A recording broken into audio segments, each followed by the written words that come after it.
말씀 보시겠습니다. 빌립보서 2장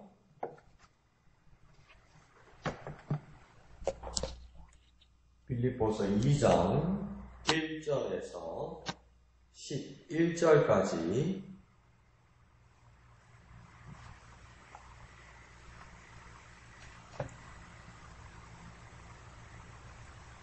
같이 한 음성으로 읽겠습니다. 시작. 그러므로 그리스도 안에 무슨 권면이나 사랑의 무슨 위로나 성령의 무슨 교제나 긍휼이나 자비가 있거든 마음을 같이하여 같은 사랑을 가지고 뜻을 합하며 한 마음을 품어 아무 일에든지 다툼이나 허영으로 하지 말고 오직 겸손한 마음으로 각각 자기보다 남을 낮게 여기고 각각 자기 일을 돌볼 뿐더러 또한 각각 다른 사람들의 일을 돌보아 나의 기쁨을 충만하게 하라.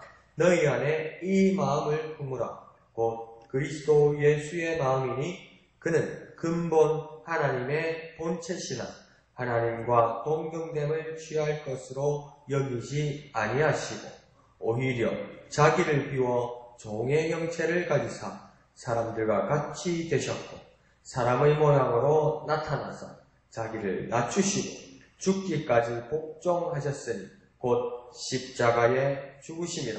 이러므로 하나님이 그를 지극히 높여 모든 이름 위에 뛰어난 이름을 주사 하늘에 있는 자들과 땅에 있는 자들과 땅 아래 있는 자들로 모든 무릎을 예수의 이름에 꿇게 하시고 모든 힘으로 예수를 주라 시인하여 하나님 아버지께 영광을 돌리게 하셨느니라.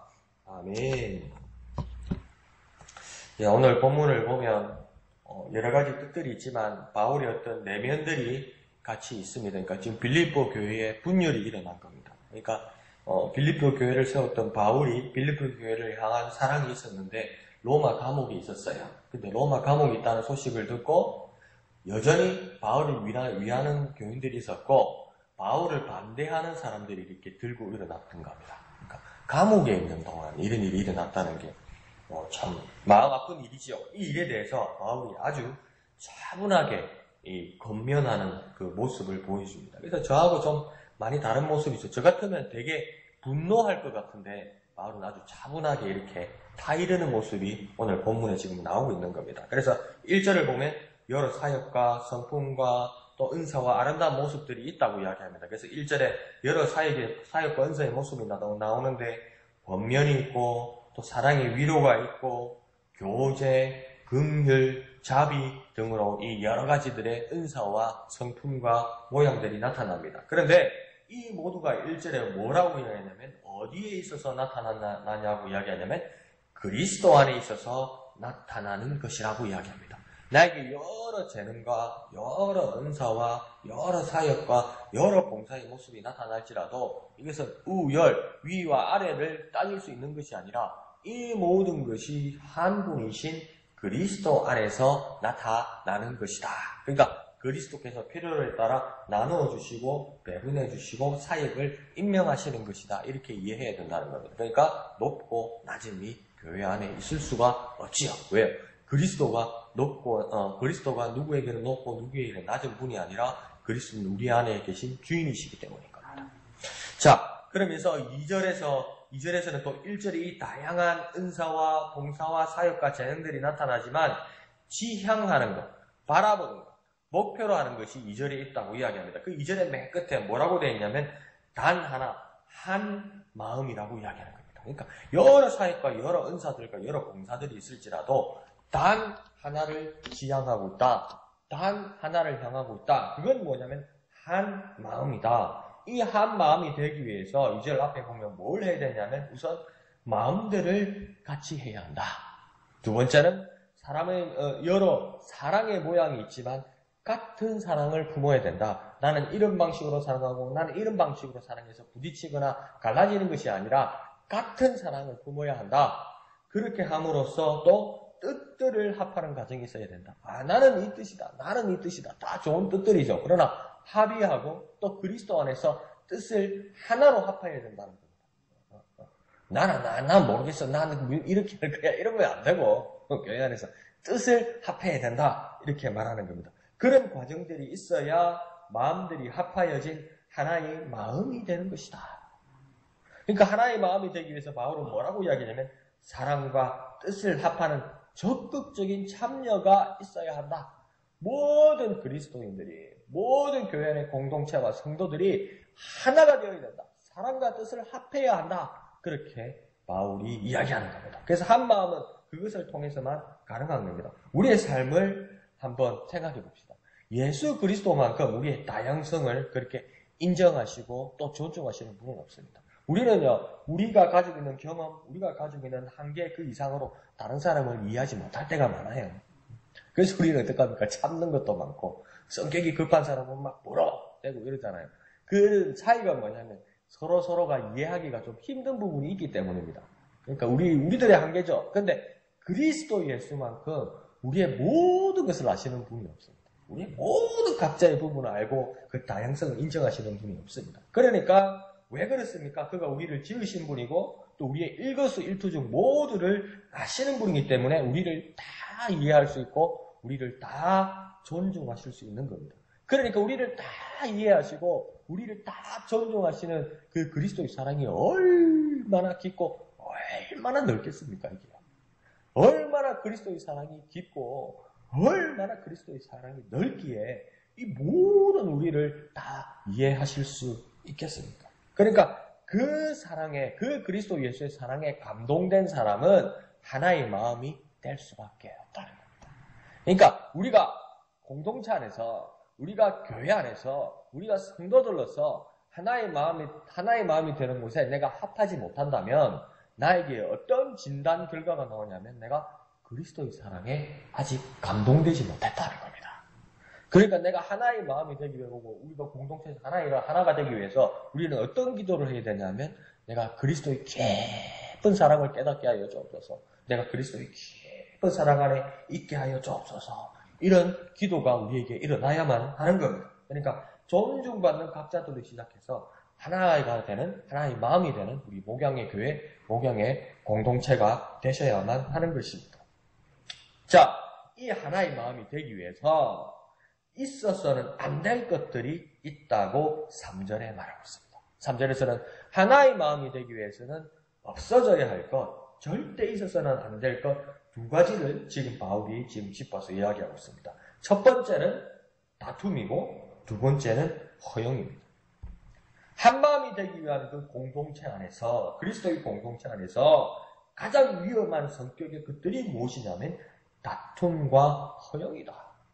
이것들이 있어서는 안 된다. 그러니까 처음에는 남을 향해서 부러움이 생기고 나중에 시간이 지나면 경쟁심이 생기고 더 마음이 악화되어 버리면 시기가 일어나서 어떤 모임 가운데서 자기 주장만 탁 하다가 막 내 주장만 하다가 다 같이 모였는데 내 주장만 하고 내 고집만 부리다가 공동체 안에서 다툼을 일으키는 겁니다.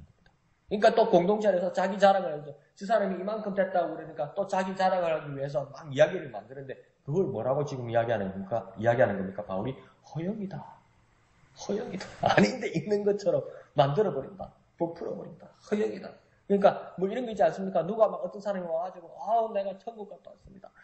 내가 지옥 갔다 왔습니다. 그러니까 나는 천국 지옥 못 갔다 왔는데 그러니까 또 만들어냅니다. 내가 꿈을 꿨는데 천국 갔다 왔습니다. 지옥 갔다 왔습니다. 막 그렇게 말하다는 겁니다. 그건 뭡니까? 꿈이지요. 실체가 아니고 꿈이지요. 그걸 바울이 지금 뭐라고 하니까 허영이다. 허영 부리지 마라. 그 허영 가운데 다툼이 일어난다. 분열이 일어난다. 사랑이 없어진다. 그러니까 정직하게 양심적으로 우리 자신을 알고 있습니다. 실체와 허영을 구분할 수 있습니다. 우리요 정말 냉정하게 말하면요 우리 자신을요 냉정하게 이렇게 딱 우리 자신을 쳐다보면요 이게 실체인지 이게 허영인지 이게 진실인지 이게 가짜인지 내 양심이 알고 있습니다. 그러니까 그걸 쏘이지 말라고 이야기하는 겁니다. 허영 부리지 마라. 그거 다 거품이고 헛바람이다. 교회가 하나 되는 곳에 가장 위험한 요소다. 그걸 버리라고 이야기하는 겁니다. 그래야만 한 마음이 된다는 겁니다.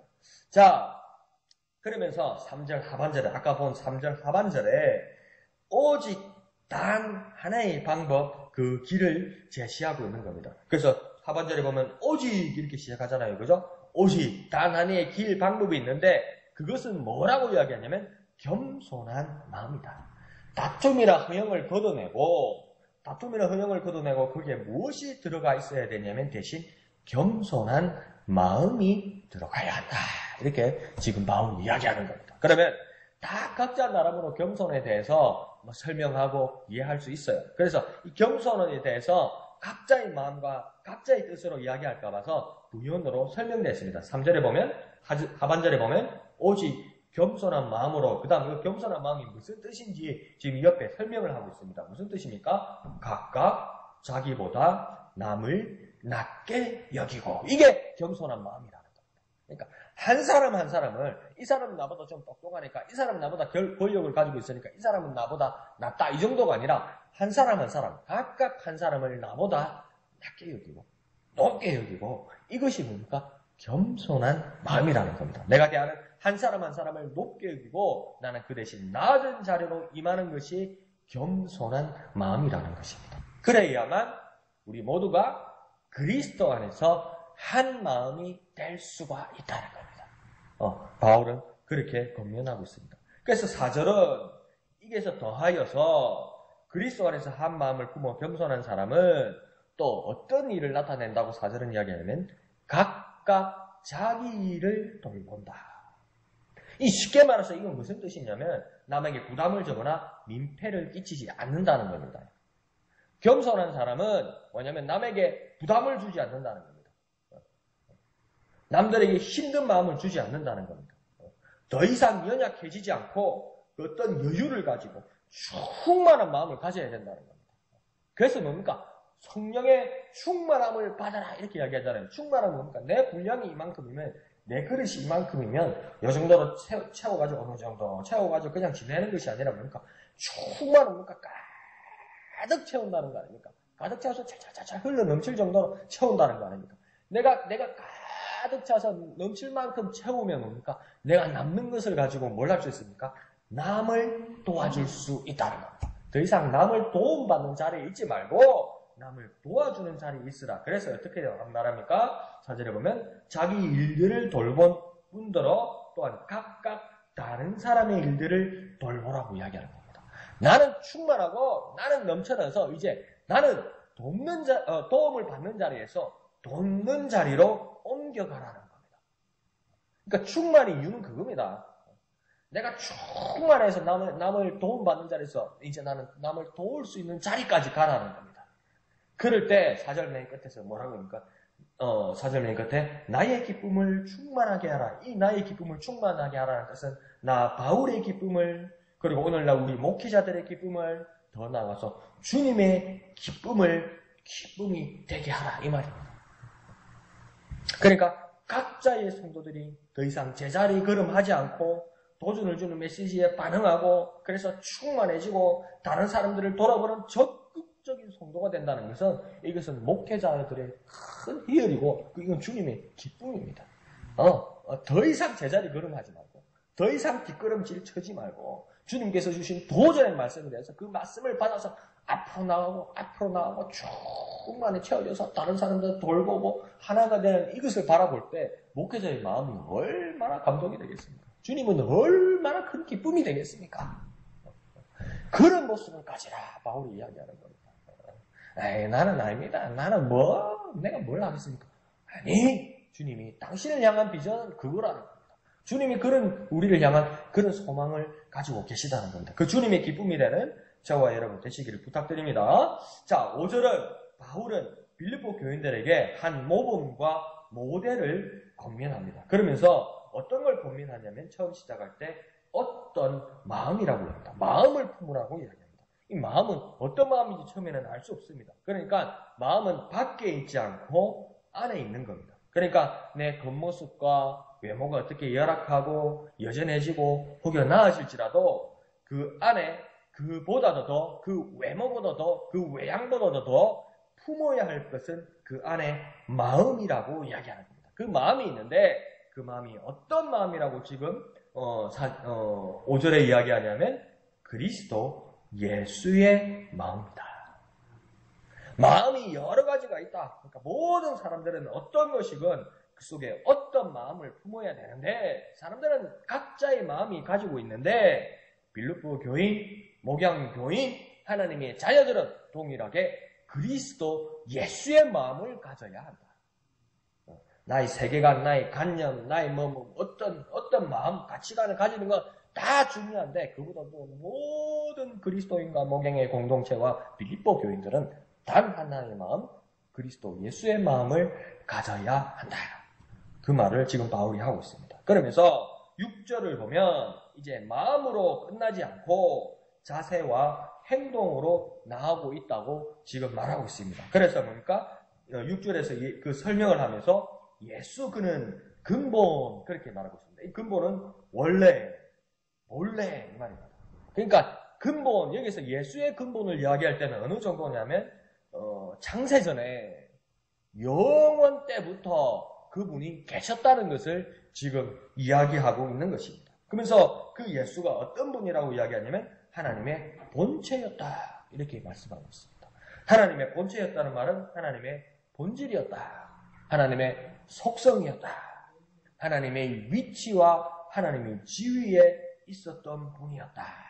그런 분이 예수라고 지금 바울은 이야기하고 있는 겁니다. 그런데 그 그리스도 예수가 예수 자신의 의지로 하나님과 동등한 자리에 있으려고 하지 않았다. 이렇게 말합니다.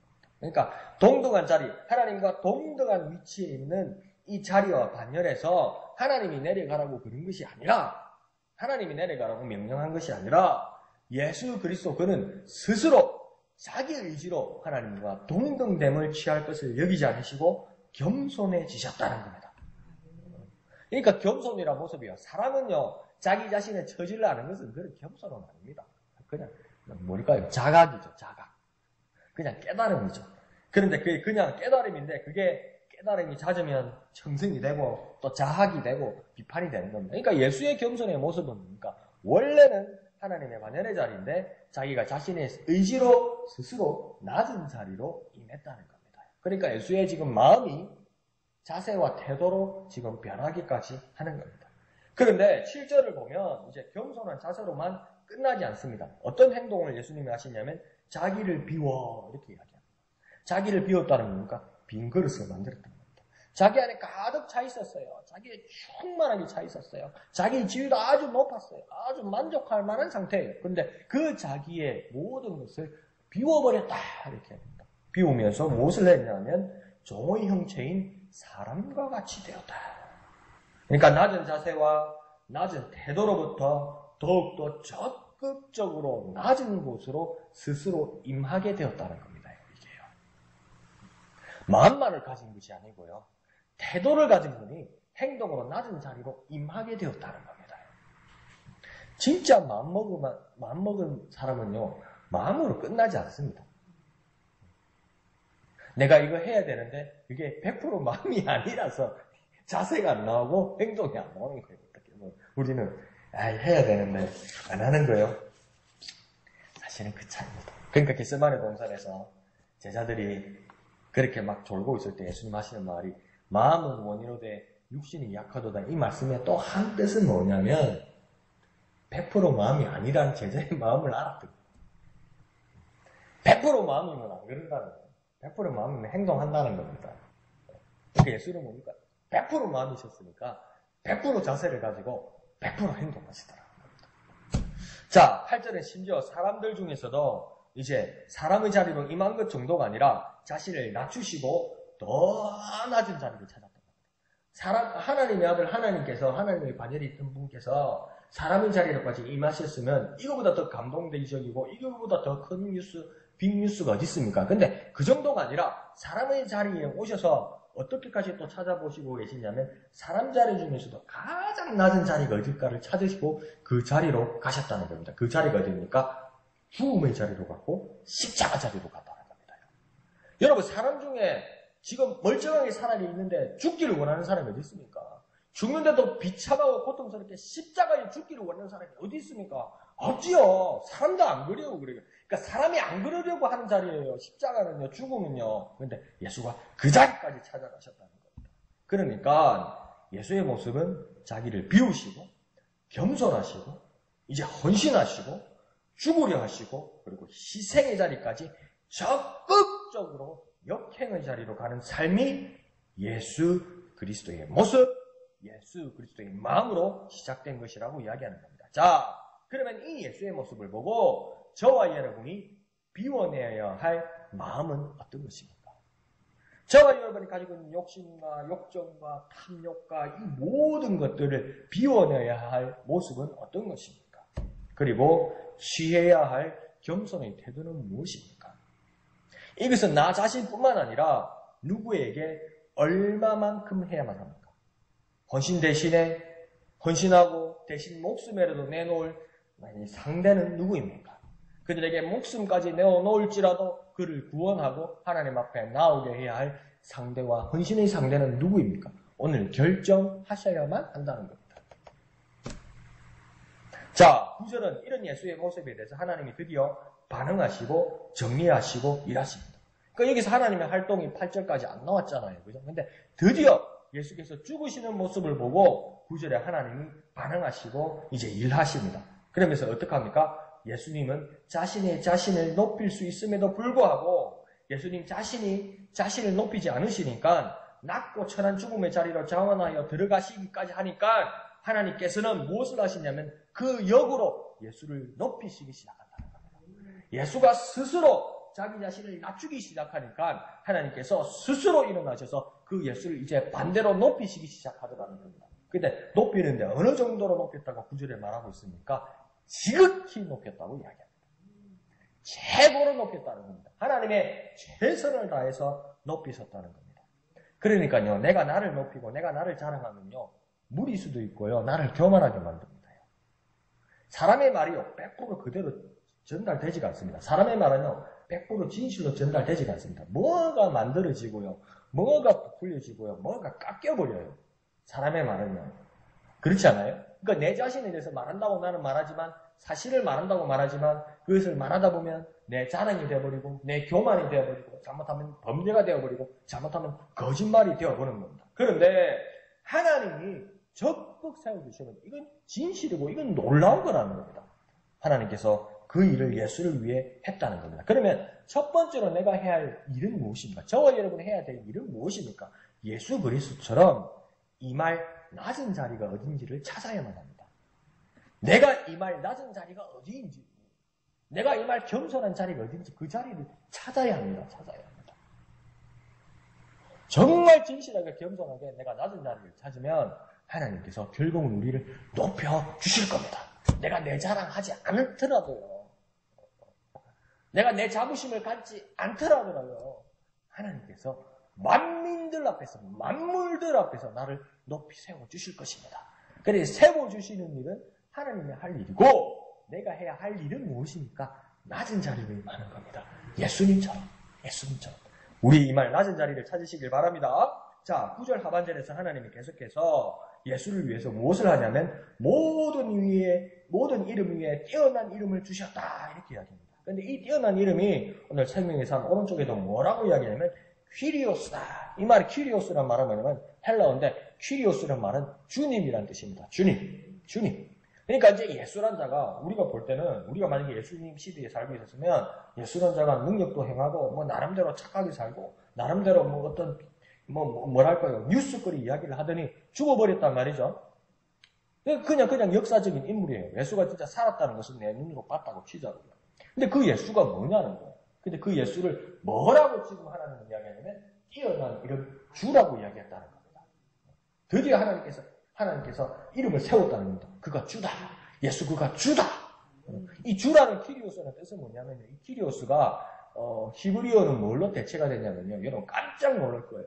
이 주가 주로 끝나는 게 아니고 주님으로 끝나는 게 아니고 이게 여호와와 똑같은 뜻으로 쓰이는 겁니다. 이 키리오스 주님이요, 여호와와 똑같은 뜻으로 쓰이는 겁니다. 하나님이 되셨다는 겁니다. 예수가 하나님이 되셨다는 겁니다. 그 하나님의 이름을 예수님에게 주셨다는 겁니다. 자, 그러면서 10절에 하나님이 계속해서 만물들에게 조치를 취하십니다. 모든 자들이 이 예수의 이름, 주, 키리오스, 여호와의 그 새 이름, 그 예수 이름 앞에 무릎 꿇게 하신다고 이야기합니다. 그러니까 11절을 보면 이제 굴복 정도가 아니라 모든 만물들, 모든 자들이 시인하고 영광 돌리게까지 한다고 이야기합니다. 그러니까 만물의 모든 자들도 시인하고 인정하고 고백하고 이제 어느 정도가 아니라 굴복 정도가 아니라 적극적으로 그 그리스도 예수에게 영광을 예수 그리스도에게가 아닙니다. 죄송합니다. 더 적극적으로 영광을 돌리게 한다고 이야기합니다. 그러니까 저도 금방 실수한 것처럼 영광을 돌리게 한다 할 때 그 영광의 대상이 오늘 11절에 보면 예수 그리스도가 아닙니다.